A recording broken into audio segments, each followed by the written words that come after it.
Labellisé l'an dernier Éco-Jardin pour sa gestion propice au développement de la biodiversité, le parc de Conillères n'avait pas encore eu son inauguration officielle. C'est désormais chose faite. Ce parc de 2 hectares, situé le long de l'ancien chemin de Mons à flanc de colline, fait partie des 220 sites labellisés du genre en France et le premier du Gard. L'essence même du label, c'est de préserver la biodiversité sur le site et de faire en sorte de respecter tous les principes du développement durable et de la gestion écologique. Le patrimoine existant se prêtait déjà à cette gestion écologique. De nombreux arbres, une collection d'oliviers ou encore des essences sauvages naturelles. Donc ce qu'on a fait, on a accompagné ce patrimoine existant.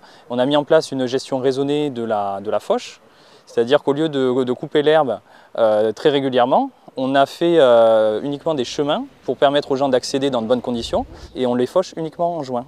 Donc ça a des conséquences très importantes sur l'ensemble de la biodiversité du parc parce que derrière, c'est des abeilles qui vont pouvoir venir butiner, c'est des papillons qui vont s'implanter sur le site et aussi des oiseaux, des mésanges qu'on a pu observer, des écureuils.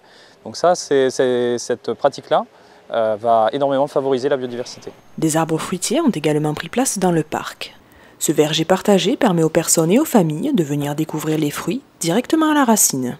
Et le résultat final, c'est de pouvoir le goûter. Donc c'est pour ça qu'on l'appelle verger partagé, parce que les gens peuvent librement venir cueillir des fruits.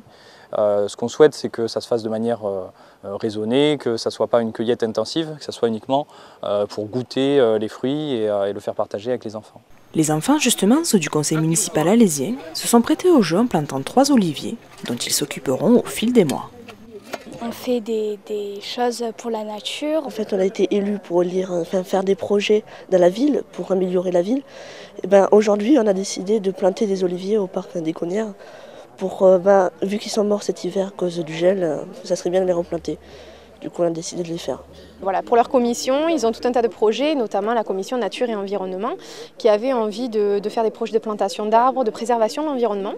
Et c'est à ce titre-là où en commission, ils ont travaillé et préparé cette journée en vue de planter notamment des oliviers. Les oliviers, ils sont jolis. N'hésitez pas à venir les découvrir, ainsi que la multitude d'autres secrets que le parc de Conillères a à vous offrir. Et pour vous aider, des panneaux ont été placés un peu partout sur les chemins pour accompagner les visites de ce parc trop peu connu.